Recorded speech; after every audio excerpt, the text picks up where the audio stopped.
I'm on my... So, what do you think? I think it's typical for Sonny to sit his head at the safe house with no questions asked. Actually, I found this place originally. It's quiet, yeah, no neighbors. We bought it through a holding company that Sonny had. Cops never trace it back to him. And if I remember correctly, it's always fully stocked. All right, I think we should review everything we already know. Look at you. What? Eager to get to work. I am eager to prove that you're innocent so we can pick our son up from your mother's, although I'm sure he's having a pretty good time because he loves that puppy. I'm sorry. That's a sore subject. No, it's fine. It's fine. Taking the puppy to the Quartermains was a perfect solution. Jake loves the dog. Danny loves the dog. It's What? I'm supposed to see Jake tonight. That's not gonna happen, clearly. Something's happened.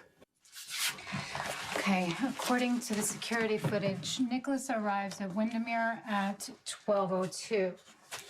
And apparently I got there at 12:28. Okay, 12:28. You enter the house. And I called out for Nicholas. He didn't answer.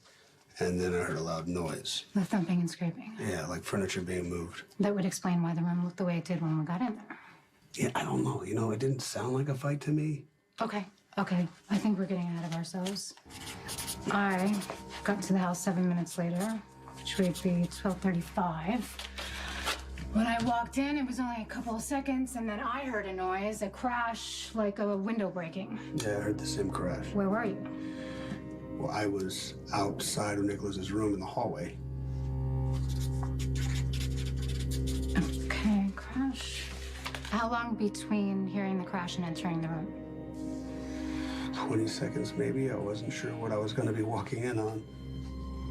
You go into the room and you hear a crash. Right, the room has been overturned. The window's already broken. No one's inside.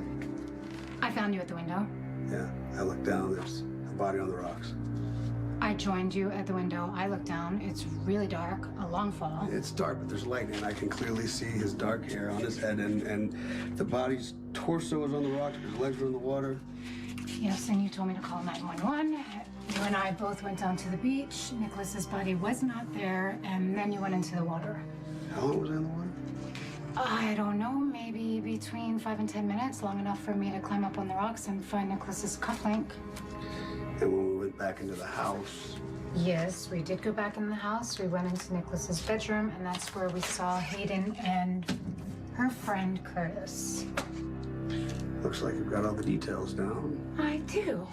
I wouldn't be a good PI if I didn't. You know what? I want to map out the room, the position of the furniture. Why? Because, like I said, when I got into that house, the noises coming from that room didn't sound like a fight. That's my best recollection. Yeah, mine too. And it doesn't feel right. What do you mean? That night that I fought Nicholas in his living room, we knocked over some furniture, right? Yeah, a chair, a table, maybe? But not every piece of furniture in the room. I mean, that was a hell of a fight. And even the other guy, Curtis, he got involved. Nicholas and I were really going at it. We slammed into some furniture, but we didn't wreck the entire room. Okay, I see where you're going with this. Yeah, Nicholas's room was wrecked. It was completely torn apart, and that didn't happen from a fight, especially when I didn't hear any voices. You think it was staged? Would explain a lot.